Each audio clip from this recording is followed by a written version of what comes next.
जिस समय भगवान राम का जन्म हुआ तो चारों ओर उत्सव मनाया जा रहा है।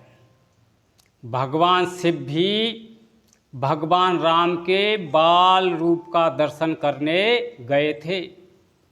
वही कथा माँ पार्वती को सुना रहे हैं। भगवान शिव कहते हैं, पार्वती, जिस समय भगवान का अवतरण हुआ था उस समय मुझे से रहा नहीं गया। मैं अपने मन को रोक नहीं पाया और तुरंत अवधपुरी पहुंच गया। मैं चोरी ये थी कि मैंने तुमको नहीं बताया। भगवान ये कहना चाह रहे हैं कि जब भगवान का बुलावा आए तो किसी का इंतज़ार मत करना। और एक मानव रूप धारण कर लिया। पार्वती बोली कि आप महादेव हो और मानव बनकर क्यों गए? भगवान शिव बोले हैं कि जब महादेव के देव भी मानव बनकर आ सकते हैं तो मैं मानव न बनूं तो ये कैसा हो सकता है। जैसे ही अयोध्या में पहुंचा, बहुत भीड़ लगी हुई थी। भोलेनाथ बहुत प्रयास कर रहे हैं राम जी के दर्शन करने का, लेकिन नहीं जा पा रहे हैं। शिव ने थोड़ी ताकत लगाई है और थोड़ा धक्का दिया है तो अंदर से ऐसा धक्का आया कि भोलेनाथ दूर जाकर मंदिर के एक शिवलिंग के पास टकराकर गिर गए हैं। भोलेनाथ बोले, ये लो, हो गए दर्शन। राम के तो हुए नहीं पर मेरे खुद के हो गए। भोलेनाथ ने सोचा कि ऐसी भीड़ में दर्शन कैसे हो सकता है और कैसे हो। तब भोलेनाथ को याद आई, मेरा एक चेला है, वो दिखाई नहीं दे रहा है, यहीं कहीं ही होगा। वो चेला है काकभुसुंड जी महाराज। सोच रहे हैं कि भगवान का दर्शन करने जरूर आए होंगे।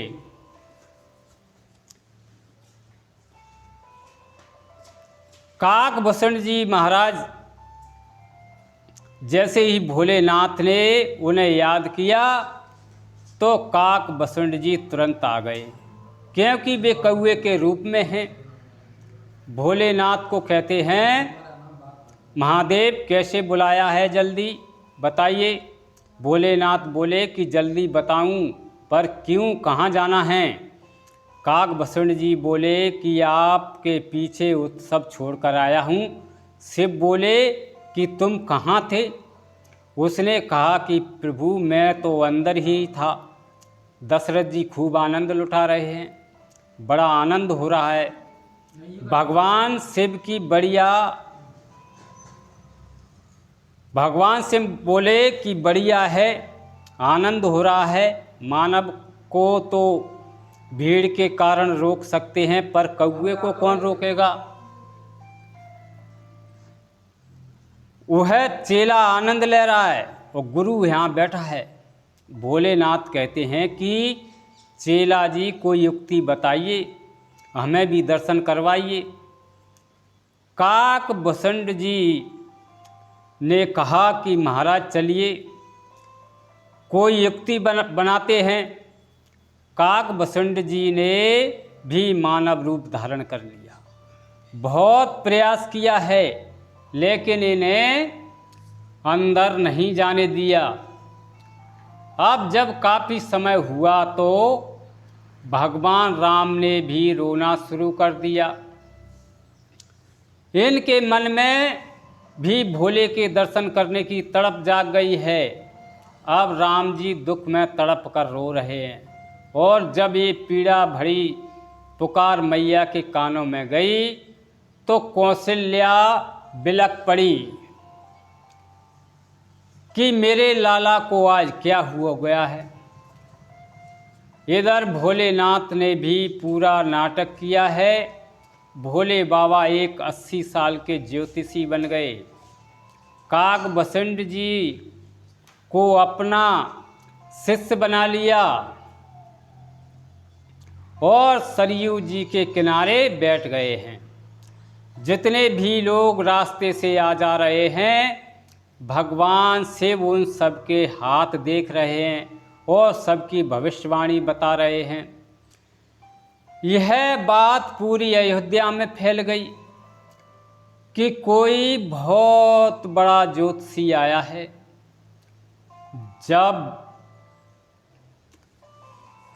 जब भगवान ने रोना शुरू किया है तो माँ बहुत परेशान हैं। गुरु वशिष्ठ जी को खबर की गई, लेकिन वशिष्ठ जी भी व्यस्त हैं।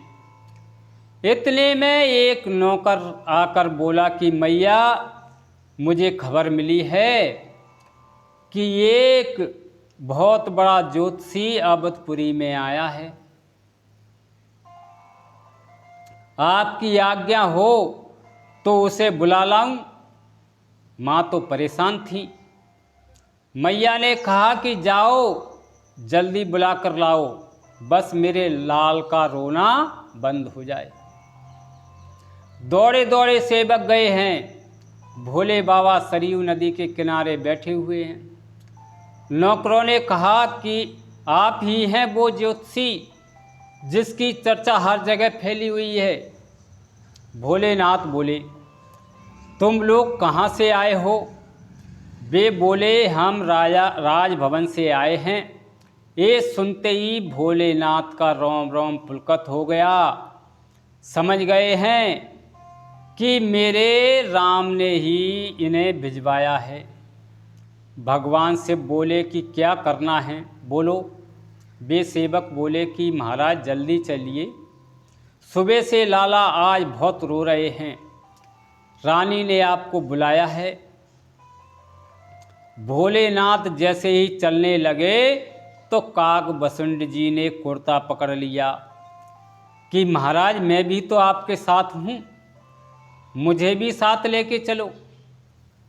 भोलेनाथ बोले कि तुमने तो दर्शन कर लिए हैं, तुम जाकर क्या करोगे? काग बसंत जी कहते हैं कि मैंने दर्शन तो किए हैं पर स्पर्श नहीं किया है। प्रभु का यदि स्पर्श करवाओगे तो ठीक है, नहीं तो अभी पोल खोलता हूँ। तुम्हारी जितनी भी कृपा होगी उस पर हमें भी तो मिलनी चाहिए। भोलेनाथ बोले ठीक है, आपको भी दर्शन करवा देते हैं, पर आप पोल मत खोलना। जब राजभवन पर पहुँचे तो पहरेदारों ने रोक लिया, कौन हो, कहाँ से आए हो?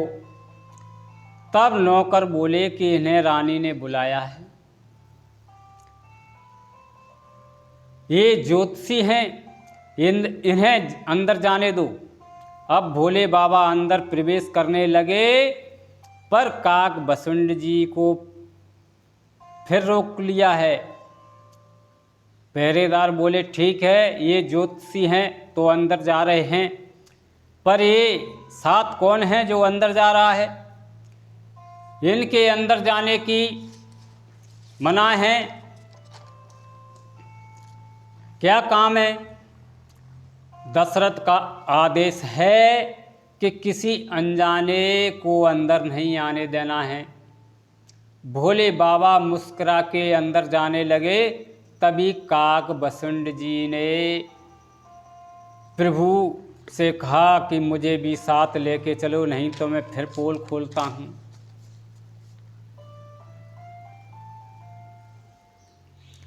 भोले बाबा बोले ठीक है, कुछ करता हूँ। तब शिव जी ने कहा भैया ऐसी बात है, मैं 80 साल का बूढ़ा हो गया हूँ, ज्योतिषी तो पक्का हूँ, पर आँखों से कम दिखाई देता है। ये मेरा चेला है, इसके बिना मेरा काम नहीं चलेगा। इस प्रकार दोनों अंदर चले गए। मैया बोली कि करो महाराज, जो आपको झाड़ फूंक करना है। भोलेनाथ बोले कि मैया इतनी दूर से कुछ नहीं होगा, न तो मुंह दिख रहा है और न ही स्पर्श। बिना मुंह देखे और बिना स्पर्श करे मैं कुछ नहीं कर सकता हूँ। मुझे एक एक अंग देखना पड़ेगा कि नज़र कहाँ लगी है, नाक को लगी है या आँख को लगी है। मैया बोली कि दूर से कुछ नहीं होगा। भोलेनाथ बोले नहीं मैया, दूर से कुछ नहीं होगा। आज मैया ने अपनी साड़ी का पल्लू उठा लिया और जो राम जी अब तक रो रहे थे, भगवान शिव को देखकर खिलखिलाकर मुस्कुराने लगे हैं। मैया बोली महाराज आप तो कमाल के ब्राह्मण हैं, आपने सिर्फ लाला को देखा ही है और लाला का रोना बंद कर दिया। भगवान शिव बोले कि मैया अभी तो नजर पड़ी है और रोना बंद हो गया। अगर तू गोदी में दे दे तो हमेशा के लिए आनंद आ जाए। अब मैया ने तुरंत राम जी को लेकर भोलेनाथ की गोदी में दे दिया है। जैसे ही श्री राम भगवान शिव की गोदी में आए, ऐसा लगा मानो साक्षात शिव और राम का मिलन हो गया हो। भगवान शिव की नेत्रों से आंसू बहने लगे। अब तक जिस बाल छवि का मन में दर्शन करते थे, आज साक्षात दर्शन हो गए हैं। भोलेनाथ कभी हाथ पकड़ते हैं, कभी गाल चूमते हैं और माता सहलाते हैं। भगवान राम भी टुकुर टुकुर अपनी आँखों से शिव जी को देख रहे हैं। जब देर हो गई तो काकभुसुंड जी ने पीछे से कुर्ता पकड़ा और कहते हैं हमारा हिस्सा भी दीजिए, आपने आनंद ले लिया है तो मुझ पर भी कृपा करो। अब भगवान शिव जब राम को काकभुसुंड की गोदी में देने लगे तो मैया ने रोक दिया कि इनकी गोदी में लाला को क्यों दे रहे हो। भगवान शिव बोले कि मैया मैं बूढ़ा हो गया हूँ, ये मेरा चेला है, ये हाथ देखेंगे और हम भविष्य बताएंगे। काकभुसुंड जी ने भगवान के दर्शन पाए। इस प्रकार भगवान शिव व काकभुसुंड जी ने श्री राम के दर्शन किए। बोलिए जय श्री राम, जय श्री कृष्ण।